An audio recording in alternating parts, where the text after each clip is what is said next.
આપણી સંકલ્પ ન્યૂઝ ચેનલને સબસ્ક્રાઇબ અને લાઇક કરો, બેલ આઇકન દબાવો જેથી આવનાર ન્યૂઝ અપડેટ્સની નોટિફિકેશન આપના મોબાઈલ પર સૌથી પહેલા પહોંચે. Like, subscribe and share the video. નમસ્કાર દર્શક મિત્રો, હું છું પૂજા ટંડેલ. સંકલ્પ ન્યૂઝમાં આપનું સ્વાગત છે. સમાચારની શરૂઆત કરતા પહેલા એક નજર આજના મુખ્ય સમાચાર ઉપર. ઉમરગામમાં 44 ગામોના 615 આવાસોનું પ્રધાનમંત્રી નરેન્દ્રભાઈ મોદીએ ઈ-લોકાર્પણ કર્યું.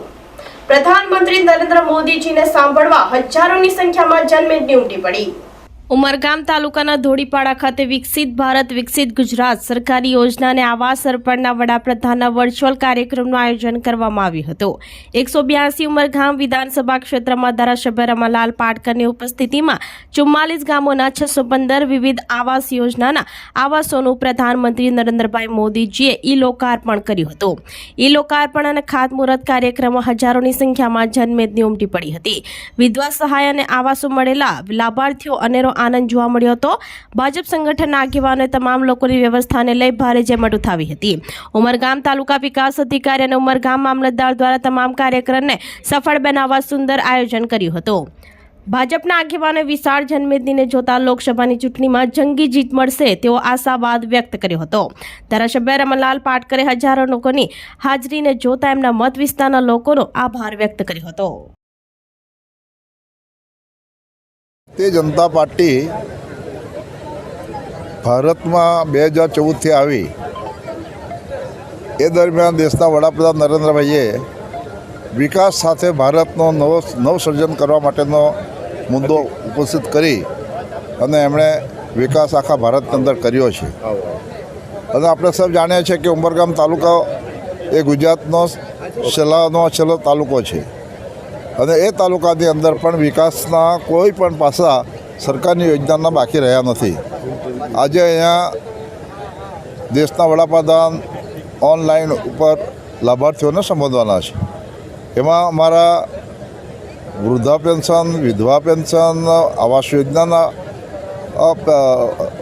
લાભાર્થીઓ અને સન્માનના દેશના વડાપ્રધાનની ખેડૂતોને આપતી નિધિ એ લાભાર્થીઓ મળી 15,000 માણસોનું આયોજન અમે કરેલું છે. અને એ પૈકી અત્યારે અંદાજે 10,000 માણસો આવી પણ ગયા છે. હજુ 12 વાગે જ્યારે આ કાર્યક્રમ સંપૂર્ણ ચાલુ થશે એ દરમિયાન અમારો લક્ષ્યાંક પૂરો કરીને ઓવરહેડ અમે આગળ ચાલીશું. એનો મતલબ એવો થાય કે દેશના વડાપ્રધાનને સાંભળવા માટે, એને આવકાર આપવા માટે, એમને અભિનંદન આપવા માટે આજે એટલી મોટી જનમેદની લાભાર્થીઓની થઈ છે. ત્યારે હું પણ એ ગર્વ ધારાસભ્ય તરીકે ગણું છું કે અત્યાર સુધીની નાની મોટી જે ચૂંટણી સભાઓ થતી હતી એનાથી પણ વધારે વિશેષ મોટી આ સભા આજે અહીંયા અમે જોઈ રહ્યા છે.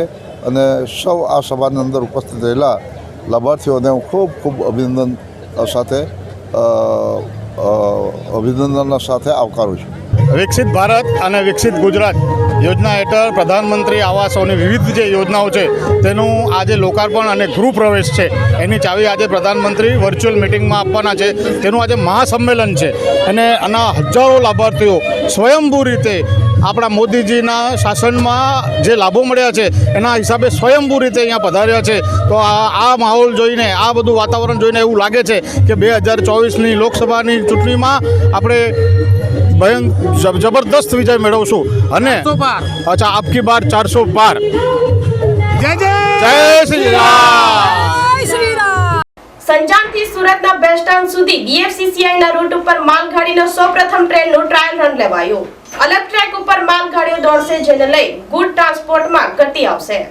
દેશમાં માલ પરિવહનને ગતિ આપવા સરકાર દ્વારા નખાયેલ નવા DFCCI કોરિડોરનું કામ સુરતથી વલસાડ ઉમરગામ સુધી પૂર્ણ થઈ ગયું છે. પરિણામે રેલવે વિભાગ દ્વારા સંજાણથી સુરતના ભેસ્તાન સુધી DFCCI એટલે કે dedicate freight corridor corporation of ઇન્ડિયાના રૂટ પર સૌપ્રથમ ટ્રાયલ ટ્રેન ચલાવવામાં આવી હતી. મહત્વપૂર્ણ છે કે વલસાડનું સંજાણ મહારાષ્ટ્ર અને ગુજરાતની હદ પર આવેલું છે. આથી સંજાણથી સુરતના ભેસ્તાન સુધી આ કોરિડોરનું કામ પૂર્ણ થઈ ગયું છે અને હવે આગામી થોડા દિવસોમાં અહીંથી માલ વહન કરતી માલગાડીઓ આ રૂટ પર દોડતી થઈ જશે.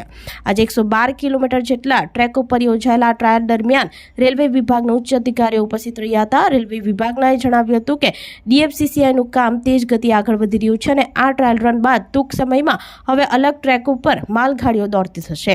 પરિણામે દેશમાં ગુડ ટ્રાન્સપોર્ટેશનના ગતિ આવશે અને ભાડામાં પણ ઘટાડો થશે. આથી આ DFCCIને અનેક રીતે फायदाकारक पुरवार થશે તેમ રેલવે વિભાગના અધિકારીઓ જણાવી રહ્યા છે.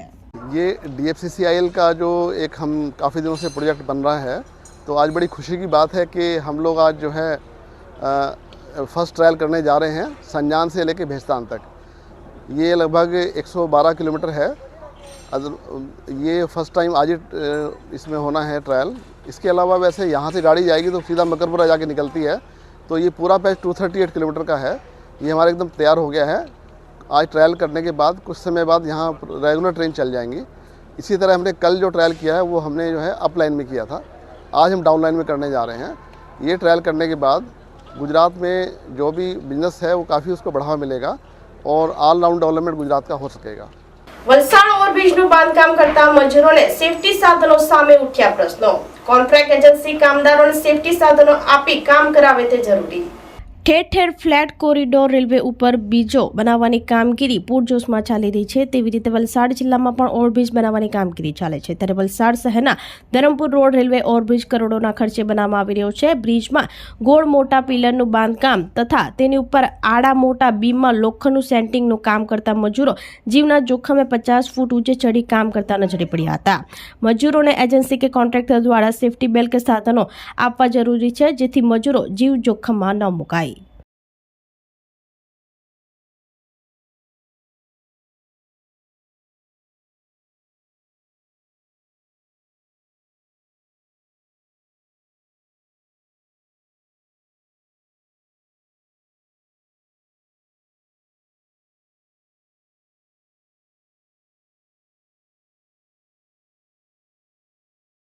અંકલેશ્વરમાં પોલીસે રેડ કરી જુગાર રમતા 10 ઈસમોને ₹1.58 લાખના મુદ્દામાલ સાથે ઝડપી પાડ્યા.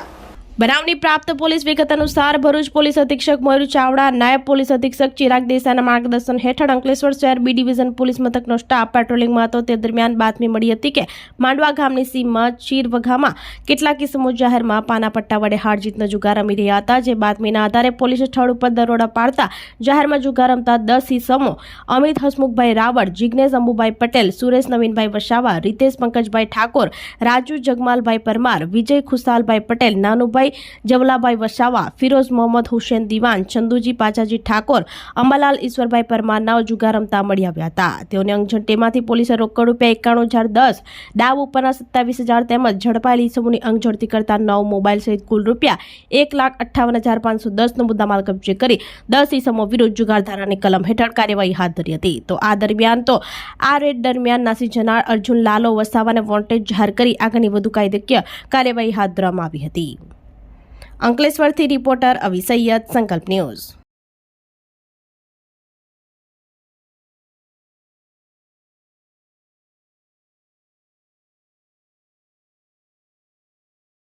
તો આ તાજના સમાચારો. નવા સમાચારો સાથે કાલે ફરી મળીશું. નમસ્કાર.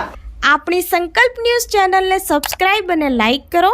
બેલ આઇકન દબાવો, જેથી આવનાર ન્યૂઝ અપડેટ્સની નોટિફિકેશન આપના મોબાઈલ પર સૌથી પહેલા પહોંચે. Like, subscribe and share the video.